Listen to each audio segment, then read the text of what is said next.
Ireland have just released their team for their upcoming Six Nations match against Scotland in Dublin. This is going to be an absolutely awesome game. This is probably my game of the weekend, maybe even my game of the Six Nations. Now, both teams have a chance to win. There is a lot on the line because France still have to lose to England, and that probably won't happen, but either way, this game happening early on in the afternoon before the France-England game, it's everything to play for. They're basically playing for a chance to win the Six Nations. Now, you would have thought after the first game of the Six Nations that this would not be the case right now, but Scotland beating France and Ireland getting the form that they've been in recently, this is such an exciting game. It's such an exciting weekend of rugby. You've also got Italy versus Wales. Can Italy get 3 wins for the first time ever in the Six Nations? Can Wales get a win against a very good Italy team? Can England maybe even beat France? But before we get into it, before we get into the team, you're probably wondering, where am I? Well, I am on a ski holiday right now in France. So I'm trying my best to get these videos out, trying my best. We're going to be reacting to the team. We're going to be reacting to it together because I've just seen the team for the first time, but it looks like a very exciting team. So let's get right into it. But before we do, if you do enjoy the content, please don't forget to like and subscribe. Once again, I'll say I'm so grateful for all the Irish fan support. The Scottish fans, the Irish fans, the France fans, the England fans, all the fans have been absolutely awesome. But I've really been seeing a lot of Irish fan support, and I appreciate it so much. I try to respond to all the comments as much as I can, as quick as I can as well. I have been away, so I haven't been as good as replying to the comments, but I really do appreciate it so much. But let's get right into it. So at number 1, they've gone for Tom O'Toole. Number 2, Dan Sheehan. Number 3, Tide Furlong. Number 4, Joe McCarthy. Number 5, Ty Byrne. Number 6, Jack Conan. Number 7, Josh van der Fleer. Number 8, Caelan Doris as captain. Number 9, Jamison Gibson Park. Number 10, Jack Crowley. Number 11, Tommy O'Brien comes into the starting lineup. Number 12, Stuart McCloskey. Number 13, Gary Ringrose. Number 14, Robert Balakoon. Number 15, Jamie Osborne. And on the bench, for number 16, they've gone for Ronan Kelleher. Number 17, Michael Milner. Number 18, Finlay Bealham comes back into the team. Number 19, Dara Murray.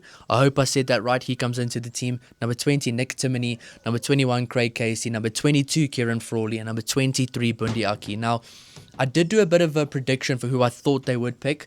And to be honest, I got the starting lineup almost spot on. I did think that Stockdale might be starting. But after I did post the video, I did realize that Tommy O'Brien is definitely the right guy to start right now. But just looking at this forward pack, Tom O'Toole's been given another opportunity. He was absolutely awesome last week. He's really been showing a lot of confidence, been showing a bit of his Ulster form as well. So it's good to see him there.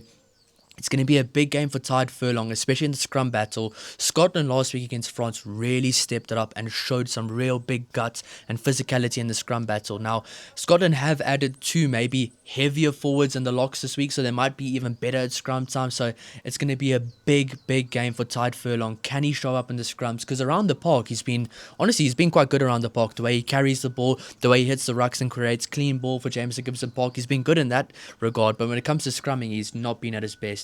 Now, Joe McCarthy gets the number 4 jersey. James Ryan not in the team, so something must have happened there. It must be an injury. If anybody does know, please let me know. I haven't been able to really keep up with what's going on, but Joe McCarthy gets a start this week, and they bring in Dara Murray, who's a very physical player. So that's still a guy that's got a big opportunity on his hands right now from the bench to try and make a big impact and show he has what it takes to really go forward in this Ireland team. Number 5, Tide Byrne. A lot of people were saying they like Tide Byrne in the loose forwards, and I do as well. But if you have the likes of a Jack Conan and a Josh van der Fleer that can start, it's a bit of a no-brainer to start Tide Byrne in the locks then, because he's such a versatile player. You almost have an extra loose forward on the field with him. And the same with Joe McCarthy. He plays kind of like a loose forward sometimes. He's very good in the tight physical battle, doing the unseen hard work. Tide Byrne as well, but they both are very physical, very good athletes, good with ball carries, good with their little skill sets, which really sets them apart from the rest, which is why I honestly believe that the Irish forward pack this week definitely might get the better of the Scotland forward pack, especially on paper, which you will be seeing tomorrow in the previews if I do my combined team. The forward pack looks a lot stronger from Ireland, but the backline from Scotland is probably where they do get the edge, but this is not a slouch of a backline. This is a very, very good and strong backline from Ireland. But just looking at the loose trio, I absolutely love it. Jack Conan, Josh van der Fleer, Caelan Doris.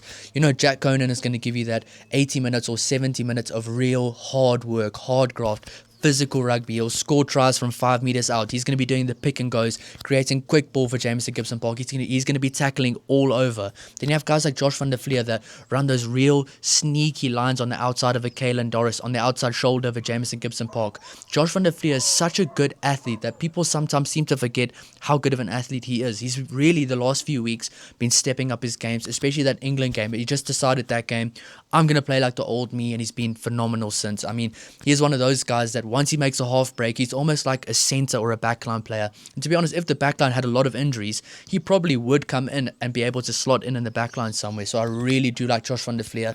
And I like the look of this Jack Conan, Josh van der Flier, and Kalen Doris loose trio. It's a really exciting loose trio. And I think if James Ryan wasn't injured, or if he was available, I don't know what's happened to him, he probably would be starting with the likes of a Joe McCarthy on the bench like last week, where he can add a lot of a big impact.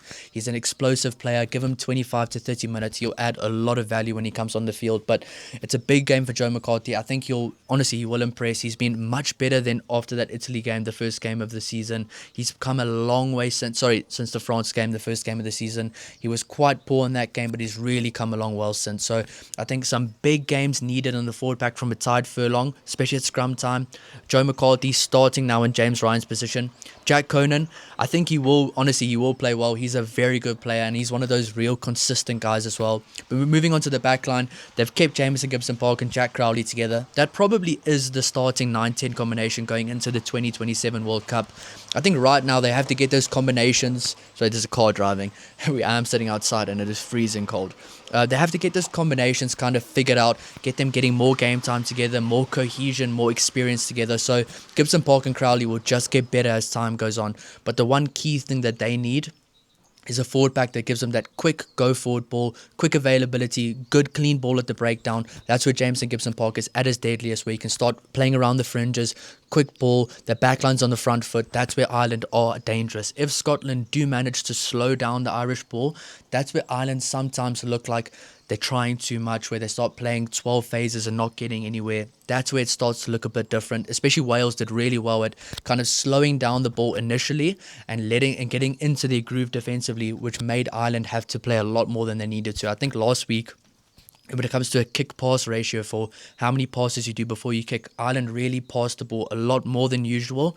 But that is actually a good sign from Ireland, because a lot of people have been saying, especially after the France game where they were maybe too kick first, like kick dominant, now they're trying to have a go, they're trying to break the defense down, which is when this Ireland team plays at their best, when they are on their attack, when they're playing through the phases, once they get in that go forward ball. So the forward pack have a real big challenge on their hands this week to get as much go forward ball as possible, so that Gibson Park and Crowley can look as good as possible and put the other guys around them in the best possible positions. Now, moving on to the wings, Tommy O'Brien and Robert Balakoon. Tommy O'Brien deserves a start, especially after that England game. He came on after the James Lowe injury and he looked absolutely phenomenal. His work rate was off the charts. And him and Robert Balakoon, what they both do so well is they work off their wings into the centre channel, outside the fly-off channel, and they work so well, and they do that really well, where they just work off their wings, work into space, and they almost act as a different layer of attack, which they do so well, which has really been impressing me about Robert Balakoon. He's been one of my favourite players so far on this Ireland team. I've been watching him for Ulster, and he's been playing even better than he's been playing for Ulster for Ireland. And I think last week things were a bit of a 50-50 for him. Sometimes it bounced his way, sometimes the ball didn't bounce his way. But if the ball does bounce his way, he's going to be a man of the match contender every single time. Now, the centre battle this week is where it's going to be very interesting. Stuart McCloskey has been one of the best 12s in the entire competition, but he's going up against a real good centre in Sione Tuipulotu. I think that's going to be a very good battle, with Hugh Jones going up against Gary Ringrose. Now, I think Gary Ringrose maybe has been given not enough credit for how he's been playing. He's actually been quite consistent, and he's allowed guys like Stuart McCloskey and Robert Balakoon to really play well, where I think Gary Ringrose hasn't had that amazing standout individual game. It's going to happen. It's going to happen soon, and when that does happen, he's going to have a man of the match performance. Jamie Osborne at 15. I know a lot of people want to have Hugo Keenan at number 15 because he's a bit more of an elusive runner. You don't know what you're going to get from him. He's a bit more exciting, but Jamie Osborne has been rock solid, and I think that Blair Kinghorn versus Jamie Osborne battle in the backfield is going to be a very exciting one. Jamie Osborne's been solid. He's been scoring good tries. He's been safe. He's been very safe. He's been consistent, and he's got a composed head on his shoulders as well. So I think he's the right guy in the number 15 jersey. But moving on to the bench, Ronan Kelleher, Michael Milner, and Finlay Beelum. they're going to have a big role on their shoulders because Darcy Ray was very good last week. Ewan Ashman was good for Scotland as well. And they have Rory Sutherland, who is a good scrummager as well. So that the battle between the two bench front rows is going to be very important and a very interesting one to see in the second half. Finlay Bealham is a British Irish Lion. He's a good player. Michael Milner maybe needs to get a bit more experience, a bit more game time, and actually show the coaches he has what it takes to be a game changer in the scrum battle. And then Ronan Kelleher has been so good. He's been so consistent, and he's been one of my standout players for Ireland. Honestly, he's been averaging on my player ratings like a 7.5 and above in every single game he's played. He's been absolutely awesome. Now, Darragh Murray, he's going to have a big game on his shoulders. He's going to want to come on and add a lot of physicality.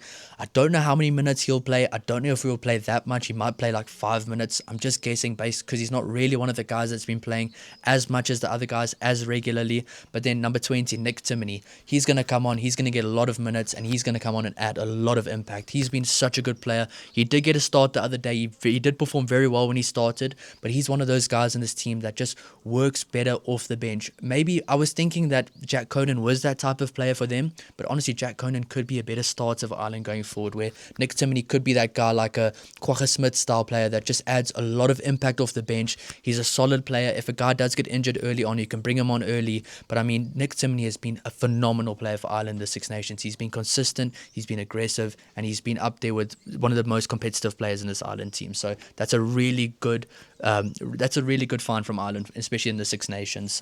Moving on to the bench, they've got a bench backline. They've gone for Craig Casey, Kieran Frawley, and Bundi Aki. Now, a lot of people were saying they want Nathan Doak in the team, and I do see that. I honestly do right now probably prefer Nathan Doak to a Craig Casey, but I think if you're talking about experience and a crunch match, which is a must-win match, you're going to go with Craig Casey. He's been there, he's done that, he's played in a lot of games, he's played in a lot of big wins as well, so it just makes sense for him to be there. Don't know how much game time he'll get, and I honestly think Nathan Doak might get more game time going forward, but Craig Casey's a good player. It'll be him against George Horn, which will be a very exciting battle to watch. Now, Kieran Frawley in the number 22 jersey, a very solid player, can play 10, he can play 12, he can play wing, he can play fullback, he can play all across the field, and he's been looking really dangerous with his few little cameos he's had off the bench, so he's one of those perfect players for Ireland to play off the bench, and I really do like Kieran Frawley as a player. He's played in some big wins as well, he's had some big moments, and I think they probably expecting nothing less from him this time. He'll be absolutely awesome when he comes on, and he's one of those players, he's a very trustworthy player as well.